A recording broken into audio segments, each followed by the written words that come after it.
Hello, everyone, and welcome to the Sustainable Finance Podcast. My name is Paul Ellis, and I'm your host for these programs about developments in this fast-growing industry.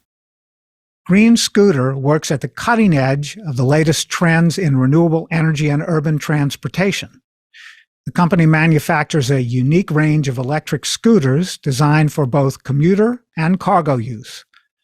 Welcome to our Sustainable Finance Podcast conversation about South Africa's first all-electric e-hailing platform and related food online delivery marketplace. And join me in welcoming Fezile Dhlamini, the founder and CEO of Scooter, to today's episode. Fezile assured me that Green Scooter's three-wheeler EVs are just the entry point of this growing market in Africa for Africa. We're going to hear about his plan from day one, which has been to start a company that creates employment and builds Africa's transport technology skills for the future. Hello, Fezile, and welcome to the Sustainable Finance Podcast. Hi, Paul. Thank you for having me. What an introduction. It's always weird.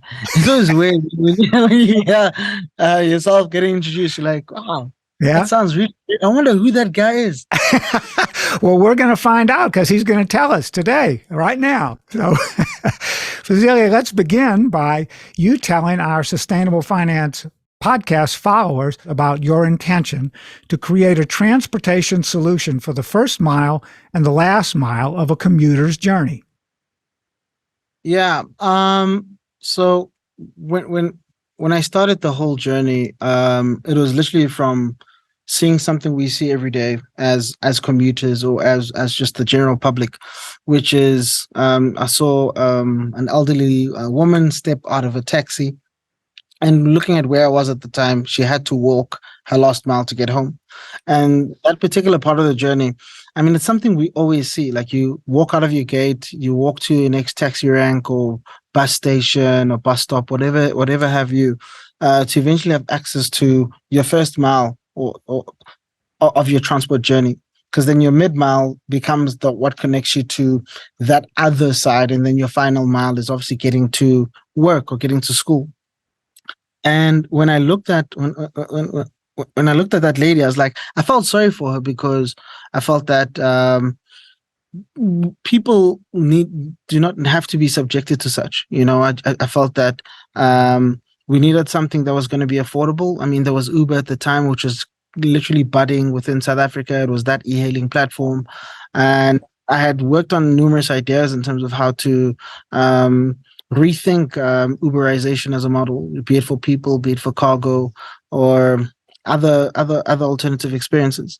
And it was that lady, and I still say to this day that she was my divine intervention. Which I believe in fully, completely. Yeah, so it was looking at the place that I was in the country at the time. It's a really, really hot and humid place. So when I was thinking about this idea, which was just gnawing at my brain, I just thought about heat, I thought about energy, and I thought about affordability and cost efficiency. And that was literally how I thought about it at the time, was that I can't create another Uber because it's expensive. I can't create something that somebody else can say, me too. I wanted to create something that people will say, I wonder how that works. So I love problems, and I like looking for them. So that was it, coming up with an idea to try and solve three things, which is what I call transportation as a service, business model innovation, and clean energy. So the best way to try and kick this thing off would be through micromobility, how it can be interpreted within a developing world. Because again, if you look at how it's applied in Europe, it's very much different because of how everything is so close to one another, as to how it be applied even in America or even in China and South Africa, which our countries are very large. They're very huge. The spatial planning breaks it up like that. So that's how I've been looking at it. And I think, over time, constantly flirting with this problem, learning and learning a lot of things, you realize that we still have a very long way to go. Yes, that's for sure. Now, what you're describing, though, at the moment, is what you call the ZB. Is that what it's called? Is that the name of the fully electric vehicle on three wheels? And as you said already through this story, it's targeted at daily commuters, first mile and last mile commuters. Now, what about consumers who would like to own an affordable electric vehicle for short to medium term distance trips? Fezile, is it the same vehicle that would be talking about or something different? Currently, this would be the same vehicle we're talking about. Just to also tell you, there's other developments that we're also busy with, which we hope to make an announcement of later on in the year. Mm-hmm. This is, Scooter literally going 2.0. Again, I mean, you look at the type of market that like a three-wheeler functions in, from a passenger transport thrives really, really well in other African countries. You must remember, like South Africa is a very different country. It's a highly developed country. It has all the infrastructure that no African country can literally come close to. So you find yourself um, dealing with a very conservative market, that loves sticking to what they know. So when you look at passenger transport, there's a lot of psychology that you have to shift and change for people to try and understand and conscientize themselves on. So what I hope is that, and what I had hoped when I had started, is that people will see it as a cool, nimble, lean alternative for personal use.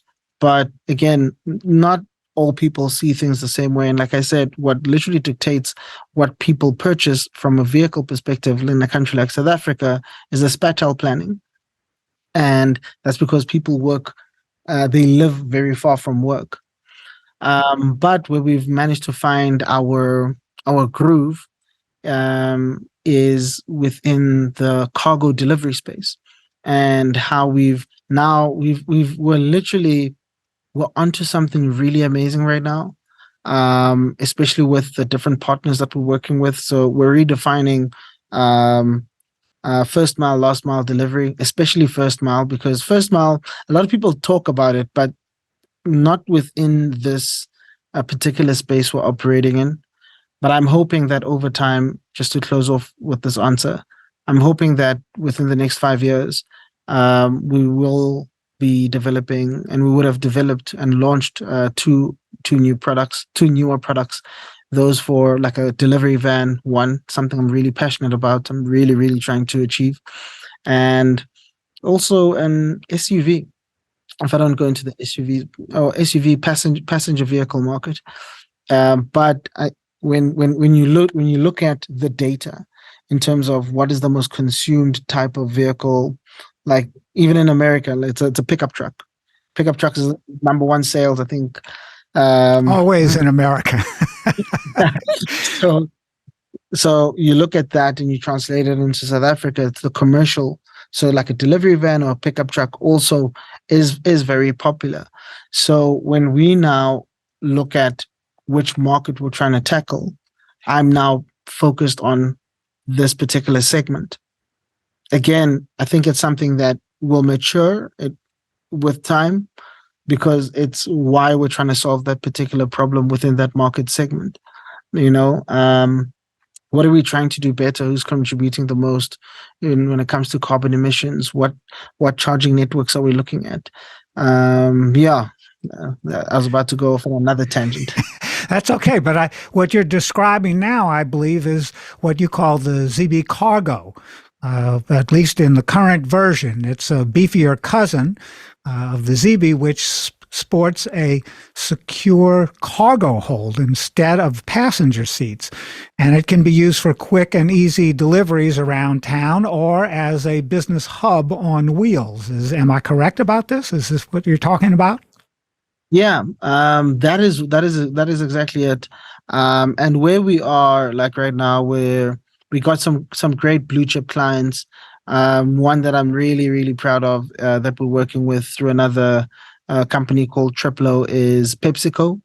So we are now the first. We're the first African-owned company to be supplying PepsiCo with electric vehicles, which are being utilized for delivery purposes. Again, that's the niche that we've managed now to like really master and understand. And obviously, I think it's the science behind making it work that's also making this an incredulous journey that we're taking with the FMCG company. So the cargo, which is right behind me here, I mean, we're carrying about 300 to 400 kilograms of goods. A driver has a 3-point safety belt. So the guy is pretty safe, when he's doing any performing any task that he needs to do. But Paul, I'm going to tell you now, our Scooter 2.0 is what's going to blow everything away. Okay. Well, listen, that's very exciting. You're suggesting that that's going to be developing. You're developing that new technology over the next couple of years. Is that right? But Few months. We've been busy with it. Uh, so I mean, I think right now we're as far as just working out what our master documents are going to look like. So we're still in we're R&Ding. I think for me, what the stance I've decided to take as a CEO of the company is, it's always been great chasing market share, because it's a rush. So everyone is trying to rush for some quick EV solution that's going to help revolutionize and make us look cool. But all of those products are like imported from different parts of the country, mostly China, or the planet, mostly China. And it's something that I do not want for ourselves as a company. And I don't want that for even Africa, I mean, we're blessed with we're blessed with all of these natural resources that make up these particular electric vehicles, which is like what I call it is the arc reactor, like Iron Man. So Iron Man has an arc reactor. So we're pretty much, very much capable in developing such technologies. So yeah, I mean, sorry, I was just going off another that's tangent. okay. That's okay. Now, Fezile, you have a strong background in strategy, marketing, digital, and social media. How are you and your team building sustainability into a new generation of electric vehicle mobility brands that are shaping local commuter and consumer markets through co-creation? I mean, this is a two-sided deal, right? If you don't have the consumers, you can't sell the vehicles. So how is that going? How are you anticipating what consumers are looking for and providing those things to them? And it sounds like you're full scale growth, and you've got some very good companies that you're already working with. 7 years ago, when I started the company, Mm. um, I told no one about it, not even my family. And I was slowly working on this product that I really believe that, um, even as a service, could serve a function. Because initially, I wanted to. I was literally planning on launching the fully electric e-hailing platform. We had worked with certain individuals, etc., and then we had like backlash from I call it from a political perspective, which is like your taxi associations, etc. So eventually, you choose your battle. And like I was saying earlier, is that it's all great and well chasing market share, but if you don't have technology in your corner, you really have nothing. And that's why I firmly believe that at that time I learned very early that it's either you choose to be flexible or you choose to be reliable. And those are the principles which I've taken, and with the team we're now rolling out with all the particular companies we're working with that are believing in us. because I think the bottom line is, can Green Scooter deliver on what it promises? Um, it is not the most fun journey. It's probably like it's something that's making me age really, really badly. I understand what you're saying. Yeah, but to your question, when I started, Paul, like, to be honest, hence I just wanted to go back to the original story, was that I believe that if I build, they will come. Yeah, I studied strategic corporate communications, but I found myself being an engineer by experience.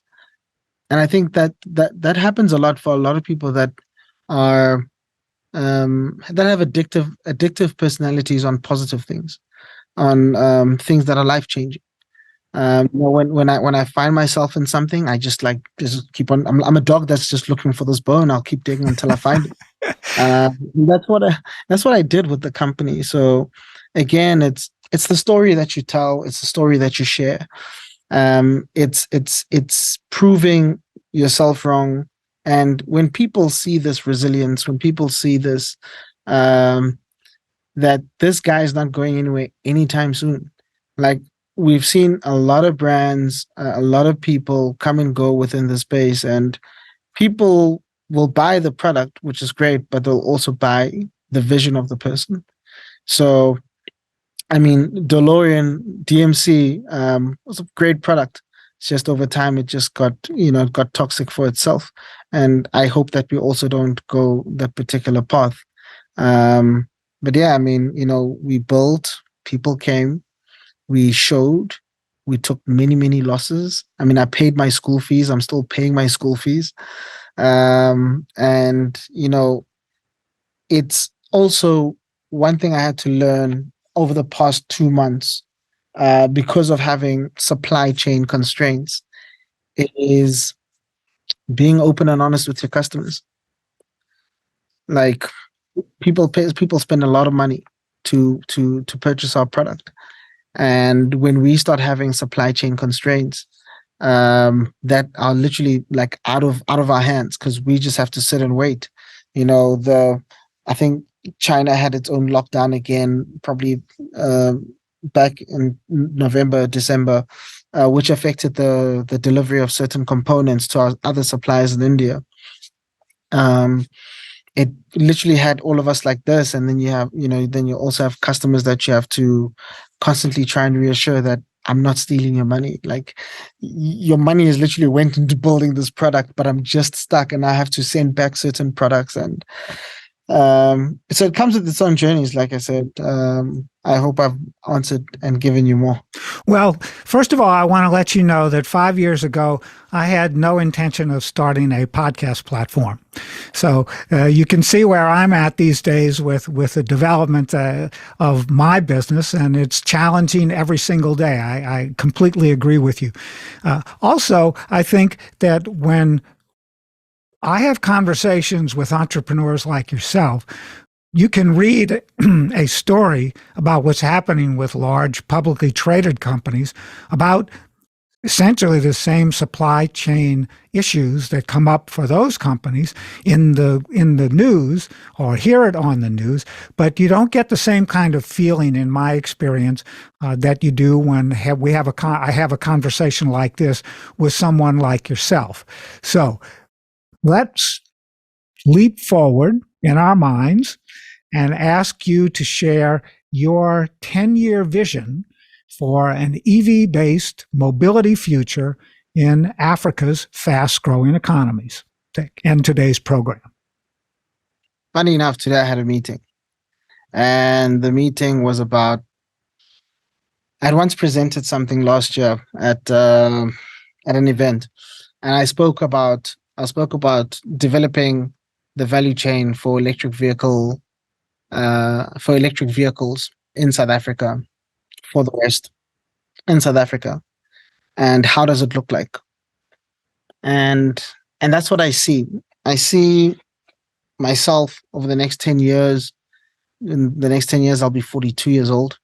I see multiple products. I see ourselves morphing from being a automotive company to being a technology company, where we are building the best technologies that are applied not only in electric vehicles, but also in residential households.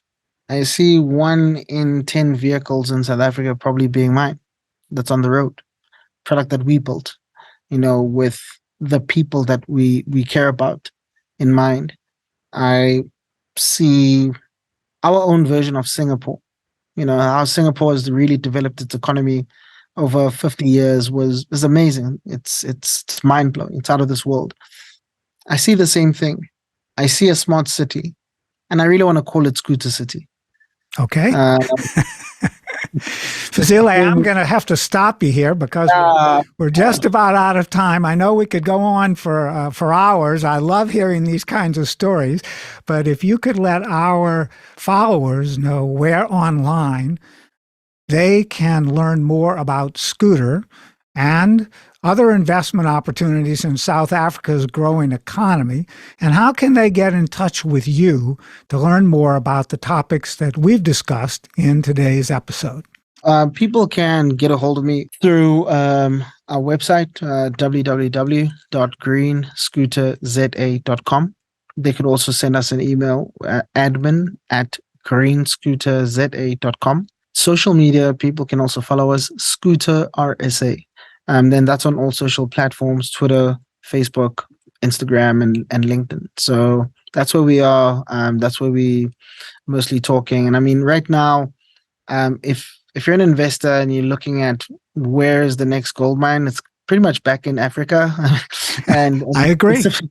Yeah, and that's because of the natural resources that are going into, like, there's no other unicorn I don't see it coming out of America or Europe. It's already hit the ceiling. At this point, unicorns are coming out of Africa, and they're coming out of Africa fast. Lives are changing, economies of scale are shifting, and I mean, you look at right now in America from a macroeconomic level perspective, it's getting a huge knock. Somehow, I was chatting about this thing with particularly individual that we don't get hit. When the bear sneezes, we don't catch a cold as much. So, listen, thanks again, Fezile Dhlamini and Scooter, for joining us today on the Sustainable Finance Podcast. We'll be back for a follow-up with you for sure before too long. And to our followers, join us again next week for another episode. I'm Paul Ellis, and this is the Sustainable Finance Podcast.